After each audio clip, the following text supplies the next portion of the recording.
Welcome to episode 225 of OTD, your daily dose of soccer history by 17 Law Sky. It's June 13, 1956. Paris, Parc de Princes. Real Madrid against Stade de Reims. The first European Cup final. And after 90 minutes, the score is Real Madrid 4, Stade de Reims 3. 7 goals, 2 Reims leads, a Madrid comeback, Alfredo Di Stefano scoring, and Santiago Bernabéu watching the first chapter of what becomes the most powerful dynasty European club football has ever seen. This is the beginning of the Real Madrid era, but it's also something larger.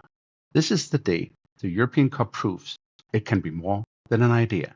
It can be spectacle, it can be business, it can be a mythology machine, and it can change what the biggest clubs in the world think they are for.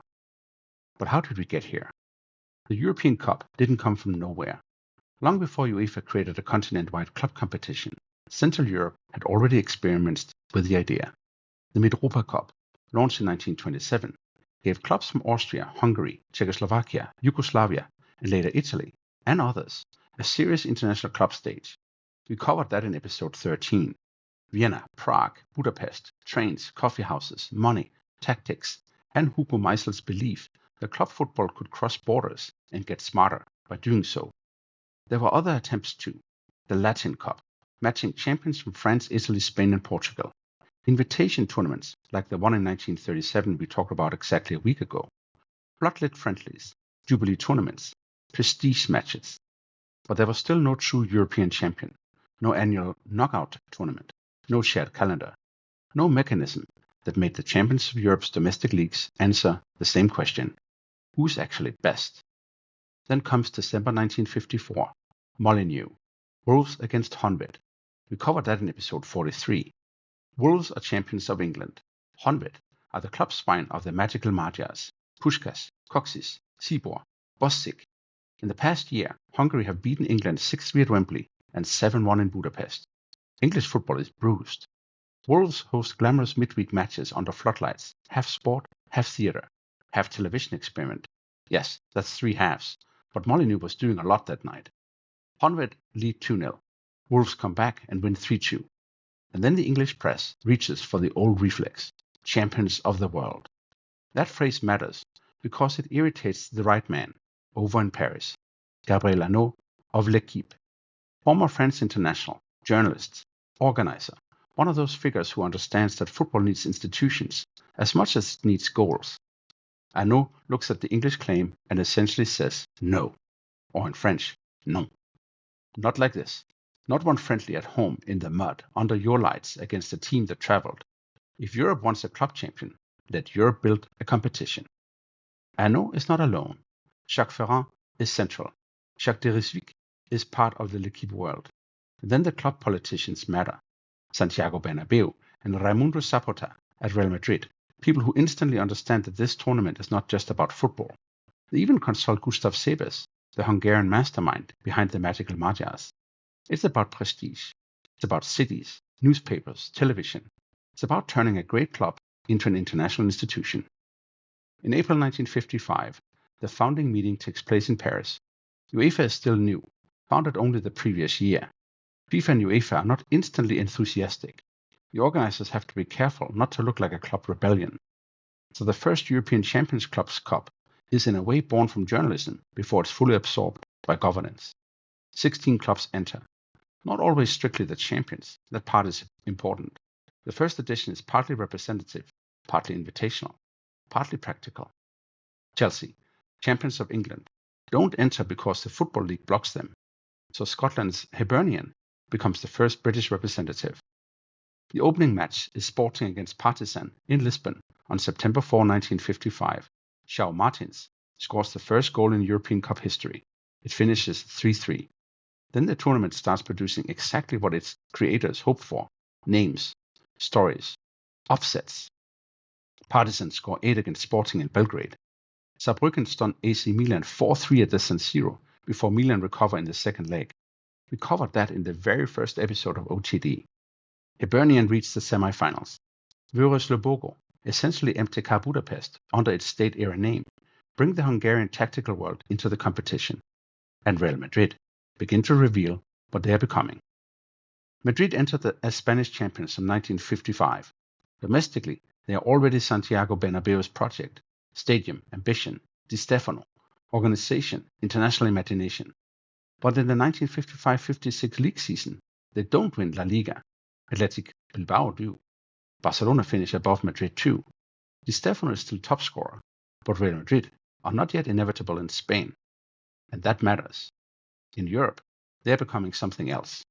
They beat Servette 7-0 on aggregate, then Partizan. Madrid win 4-0 at home, then they go to Belgrade and lose 3-0. The future dynasty is almost eliminated in its first European Cup quarterfinal, but almost. They survive. Then AC Milan in the semi-final. Madrid win 4-2 at home. Milan win 2-1 at San Siro. Madrid go through 5-4. 3 rounds, 3 different warnings. Madrid are brilliant, but not untouchable. Now Stade de Reims. Reims entered as French champions from 1954-55, built by one of the great French coaches, Albert Bateau. They are the most sophisticated French club side of the era, technical, modern, confident, with a style that makes French football look outward. Their star is Raymond Kopa, small, elusive, clever, a dribbler and creator whose game seems built for European nights.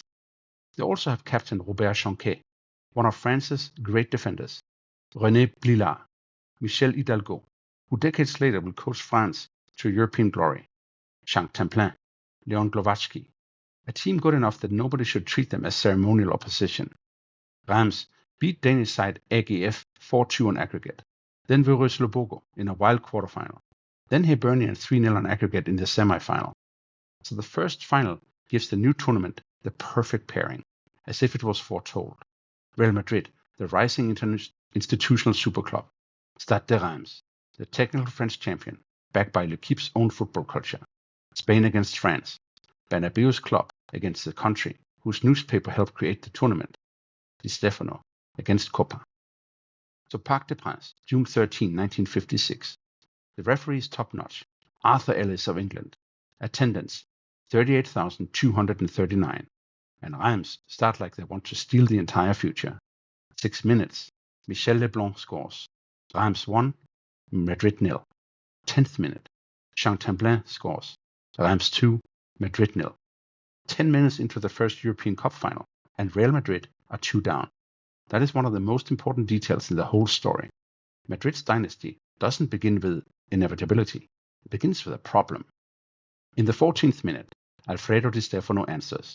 Of course it was him. 2-1. This is what he does. He doesn't just score. He pulls the match toward him. He makes panic look unnecessary.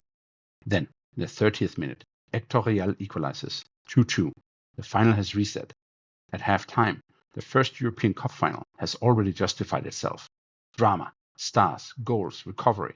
A French crowd watching a Spanish club and a French club turn a new competition into an event. Then Reims lead again. In the 62nd minute, Michel Hidalgo scores. Reims 3, Madrid 2. Again the future tells. And again, Madrid answer. In the 67th minute, Marquitos scores. 3-3. 11 minutes from time, the decisive moment.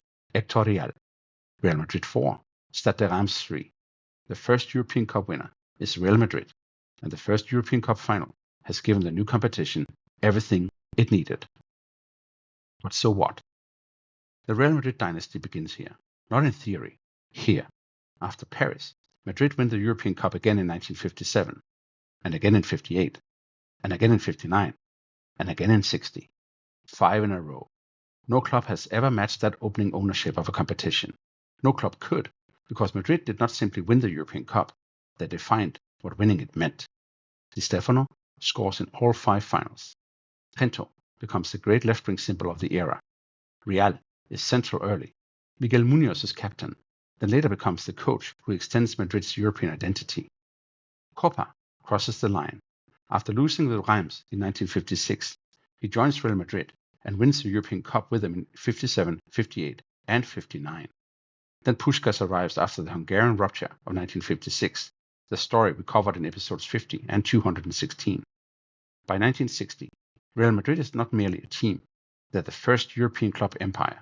The 7-3 against Eintracht Frankfurt at Hampden Park becomes the full cinematic version, but the foundation is Paris, 1956. And here's the great what if. What if Reims win? This is not a cute counterfactual. It is serious. Reims were 2-0 up, then 3-2 up. They had Berteux on the touchline. They had Kopa. They had Chanquet. They had enough football to win that night. If Reims hold on, the first European Cup belongs to France. The tournament's founding newspaper sees a French club crowned in Paris. Kopa may not leave for Madrid quite so easily or quite so quickly. Reims return the next year as holders. And Madrid, and this is the crucial twist, Real Madrid did not win the 1956 Spanish League, Athletic Bilbao did. So if Madrid lose this final, they're not Spanish champions and not European champions. So they wouldn't have been in the second European Cup. And the dynasty might not begin in 56. Maybe it begins later. Maybe Bernabéu and Saporta push even harder. Maybe Di Stefano still drags them back. Maybe Kopa still goes to Madrid, and maybe Puskás still arrives in 58. But the chain is no longer clean. A Reims win does not necessarily erase Madrid's future, but it could absolutely delay it, complicate it, and perhaps change the early psychology of the European Cup. Because first winners matter. They set the grammar. Madrid's first win taught Europe that this competition could belong to a club with continental ambition, not merely domestic excellence. And that became Madrid's operating model.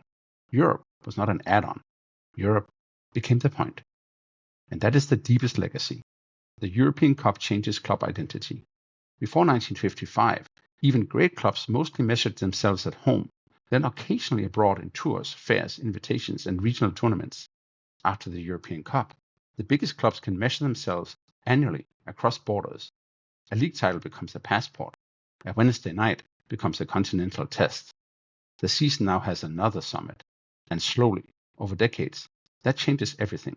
Squad building, television, transfers, prestige, money, sponsorship, the geography of ambition. The European Cup becomes the Champions League.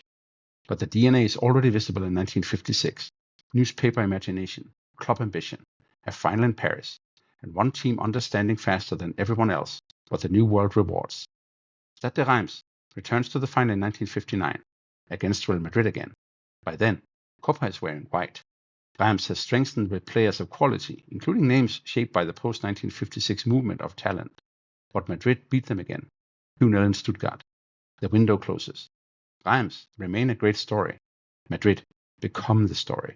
That is why June 13, 1956 matters. It is not only the first European Cup final, it is the moment the competition finds its first master. Before we go, 3 things to take away from June 13, 1956. First, the European Cup was born from argument. Mitropa proved the format. Floodlit friendlies proved the appetite.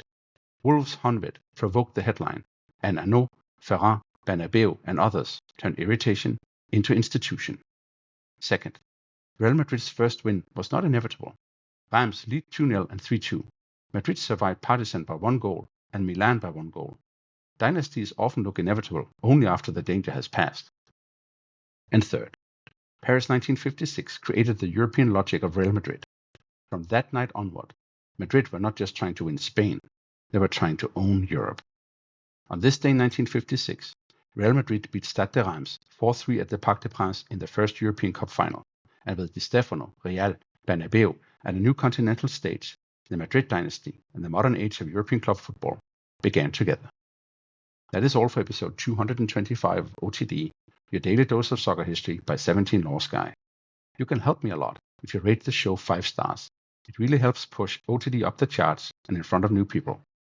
And please email me at otd@17lawsky.com if you have an idea for the show.